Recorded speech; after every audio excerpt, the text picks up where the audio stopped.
Hello friends, welcome to देवभूमि कर education.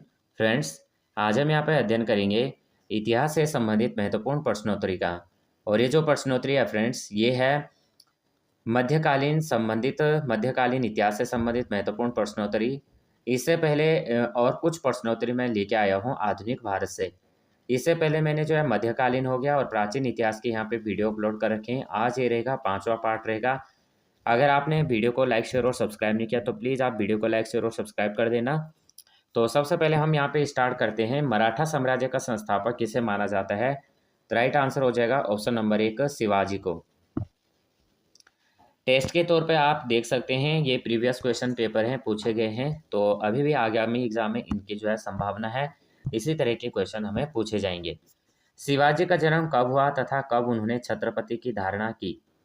तो दो का राइट आंसर डी हो जाएगा, 1627 से 1674 ईस्वी। शिवाजी की राजधानी कहाँ थी? तो 3 का यहाँ पे ए राइट आंसर हो जाएगा, रायगढ़। औरंगजेब द्वारा 1663 ईस्वी में किसको शिवाजी की बढ़ती हुई शक्ति का दमन करने के लिए नियुक्त किया गया था? तो क्वेश्चन नंबर 4 का बी राइट आंसर हो जाएगा, शाइस्ता खां। अष्टप्रधान का गठन किसने किया था? तो 5 का यहाँ पे डी राइट आंसर हो जाएगा, शिवाजी। चौथ क्या है? क्वेश्चन नंबर 6 चौथ क्या है? तो डी राइट आंसर हो जाएगा, पड़ोसी राज्यों पर शिवाजी द्वारा लगाया गया भूमि कर, जो उपज का 1/4 भाग होता था। शिवाजी के अष्टप्रधान में निम्नलिखित अधिकारी थे।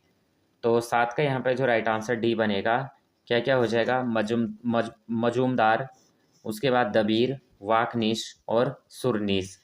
डी राइट आंसर हो जाएगा। निम्नलिखित में से किसने पेशवा के पद को वंशानुगत बना दिया था? क्वेश्चन नंबर 8 का ए राइट आंसर हो जाएगा, बालाजी विश्वनाथ। मराठा पेशवा बालाजी बाजीराव को किस नाम से जाना जाता है? क्वेश्चन नंबर को एक राइट आंसर हो जाएगा, नाना साहब। पानीपत की तीसरी लड़ाई निम्न में से किसके बीच लड़ी गई थी? 10 का यहाँ पे ए राइट आंसर हो जाएगा, मराठा साम्राज्य और दुर्रानी साम्राज्य। पानीपत का तीसरा युद्ध कब लड़ा गया था?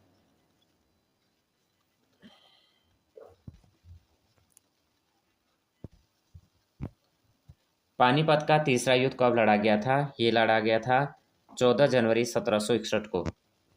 अगला क्वेश्चन, सूची 1 और सूची 2 से सुमेलित करना है।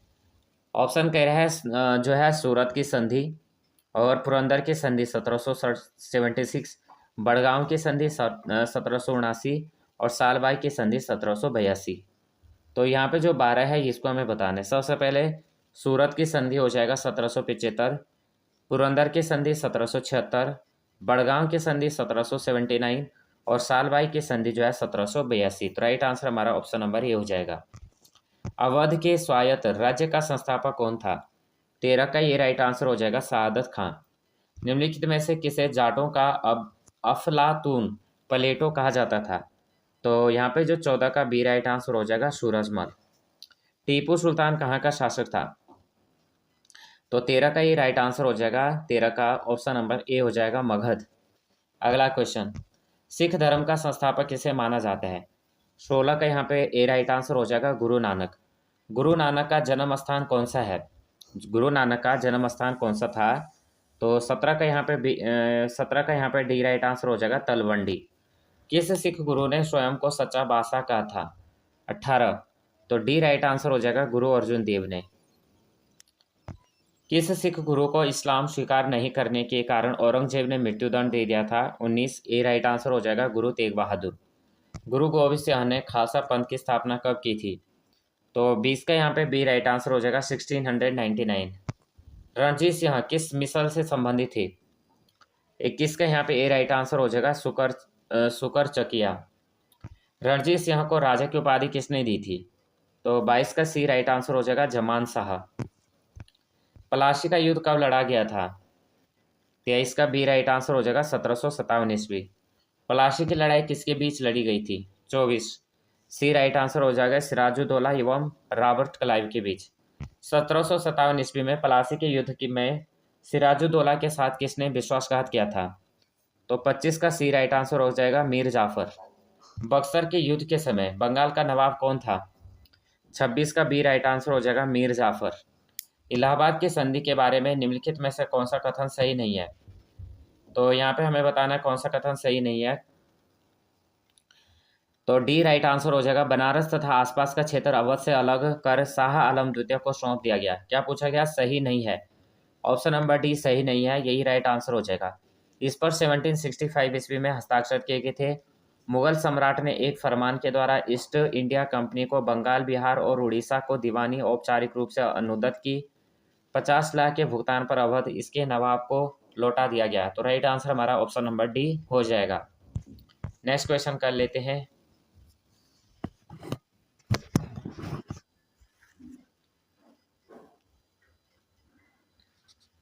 अब आ जाते हैं हम आधुनिक इतिहास पे। भारत में जो है यूरोपीय कंपनियों का आगमन देखेंगे।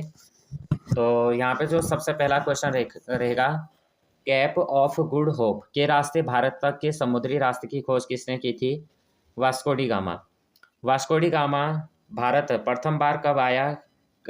वास्को डी गामा प्रथम बार भारत कालीकट बंदरगाह पर कब आया था? तो बी राइट आंसर हो जाएगा 1498 ईस्वी में। आपको पता ही होगा समुद्र के जो रास्ते की खोज की थी भारत आने के लिए, तो वो किसने की थी? वास्को डी गामा ने की थी। और ये जो है 3 बार भारत आया था। तीसरी बार जब भारत आया तो ये यही जो है भारत में इसकी मृत्यु हो गई थी। पुर्तगाल यात्री वास्को डी गामा का कालीकट में स्वागत करने वाले भारतीय राजा का नाम क्या है? जमोरिन हो जाएगा। निम्नलिखित में से कौन सा स्थान भारत में पुर्तगालियों का मुख्यालय था? तो यहाँ पे बी राइट आंसर हो जाएगा, गोवा। पुर्तगालियों द्वारा कालीकट से ले जाने वाले कालीकट के सूती कपड़े यूरोप में आमतौर पर क्या कहलाते थे?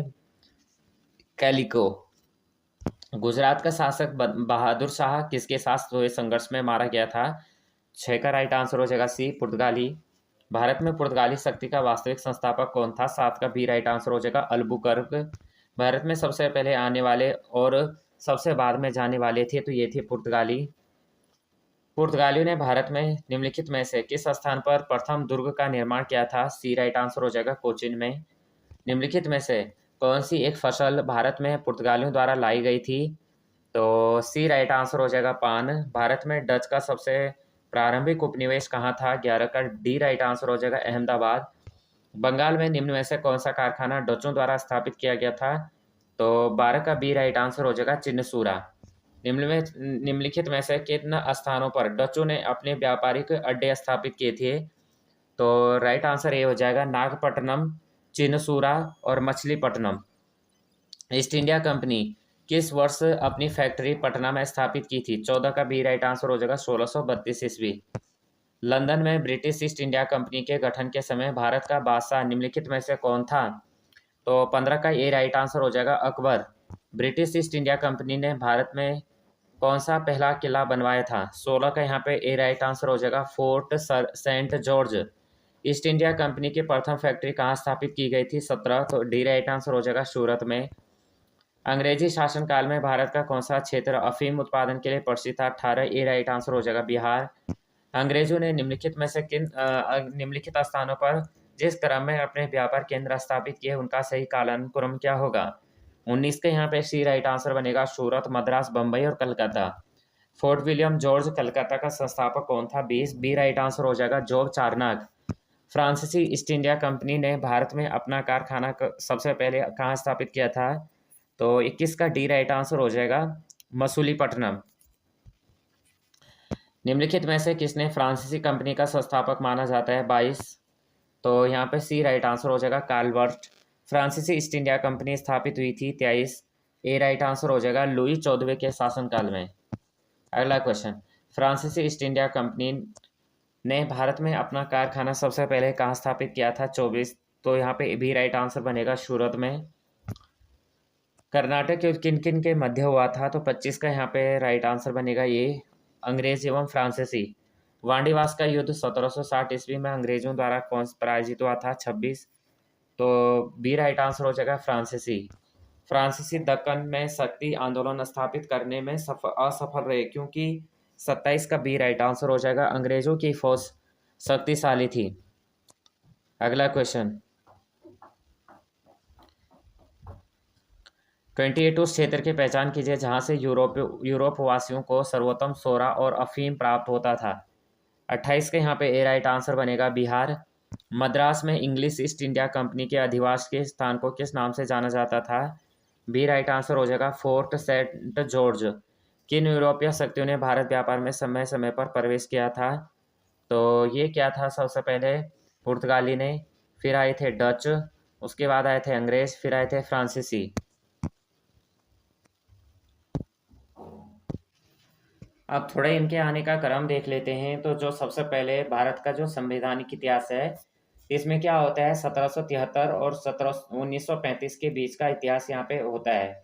तो भारत में सबसे पहले यूरोपीय कंपनियों का जो प्रवेश हुआ था, सबसे पहले आए थे पुर्तगाली आए थे, और ये आए थे 1498 ईस्वी में। और इनकी जो कंपनी का नाम था वो था एस्तादो द इंडिया, और इनकी जो कंपनी थी वो गवर्नमेंट कंपनी थी। उसके बाद आए थे ब्रिटेन जो थे, तो इनकी जो कंपनी, ये कंपनी का क्रम था इनका, तो कंपनी इनके आए थे 1600 ईस्वी में। और इसके बाद ईस्ट इंडिया कंपनी, यानी यहाँ पे जो है